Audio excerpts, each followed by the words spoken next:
What's going on, guys? Welcome back to another episode of Quincy Sports. And today we're going to be doing a college basketball recap. I'm doing this at 5:46 a.m.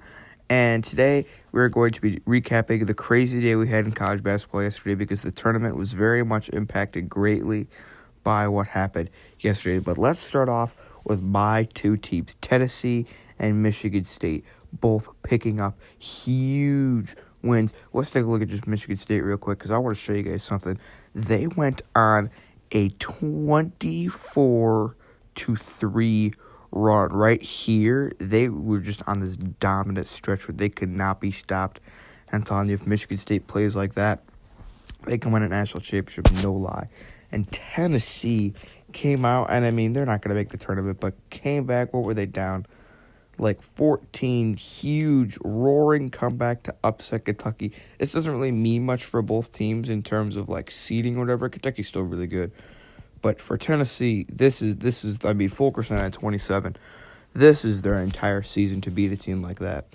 Mississippi State, South Carolina, the bubble very much impacted for Mississippi State. I had them in my first four out. Took a bad loss to a team that's also on the bubble, South Carolina. And with Maryland losing to Rutgers, Michigan State now holds a share of the Big Ten title. And as you can see here, Rutgers just dominated this from start to finish. I mean, they needed this to help their tournament chances, and they definitely got it. So that was very much needed. North Carolina won, Syracuse won. Cincinnati sort of struggled with South Florida a bit, but they were able to pull away late to get this win. They needed that for their bubble hopes. Same thing goes for Richmond. They needed this win, and they sort of pulled away late against Davidson. So two teams that needed a win to keep their bubble hopes alive. They got it. Duquesne beat VCU, Maine over Hartford, UMass Lowell. Hey, UMBC won. Vermont, cool story about Vermont. I think they let this kid with like autism, they let him come in to start the game, and they let him score. So great moment for Vermont.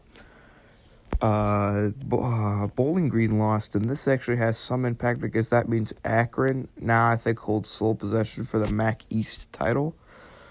Miami of Ohio lost. Ball State won. Western Michigan, Arkansas State. Georgia State whooped up on conference leading Little Rock. So that's it. They went a long time without scoring. Holy cow. So Little Rock lost. And now to conference tournaments. Stetson beat North Alabama in round one of the ASUN tournament.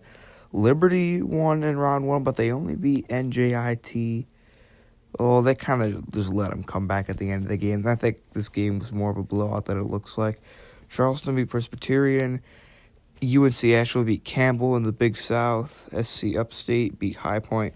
So I think Charleston Southern plays Radford. UNC Asheville plays Gardner-Webb. SC Upstate will go on to play, I think, Winthrop. And then for the Horizon League, Oakland mollywopped Cleveland State. Youngstown State with a dominant win over Milwaukee. UT Arlington beat Troy. North Florida beat Jacksonville by 3 in the first ASUN game. Lehigh beat Loyola in the Patriot League. Bucknell beat Holy Cross. Akron beat Ohio in just the regular season. UIC destroyed IUPUI. Louisiana Lafayette, South Alabama, Northern Illinois. Lipscomb beat Florida Gulf Coast. That's the first pick I've gotten wrong. I picked Florida Gulf Coast.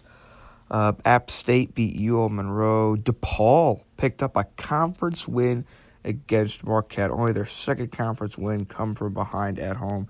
Good for DePaul. Stephen F. Austin beat Abilene Christian. I really think that they're a great team. Purdue upset Iowa. Now, I don't know if Purdue is going to make the tournament, but this sure helped. I mean, when they win big. Like, they dominate teams when they win, but when they lose, it's sort of close. And here's really the game of the day. Texas and Oklahoma, close, tight throughout. Two teams that need a win to stay on that bubble line. And Matt Coleman, it won't let me show this because if I show this, it'll stop my screen recording. He banked in a 3 as time expired to win this for Texas. Huge road win to keep their bubble hopes alive in West Virginia. ended up picking up a win there. So I hope you guys enjoyed this college basketball recap at 5:40 a.m. You better slap like, I swear to God. All right, I'll see you guys next time.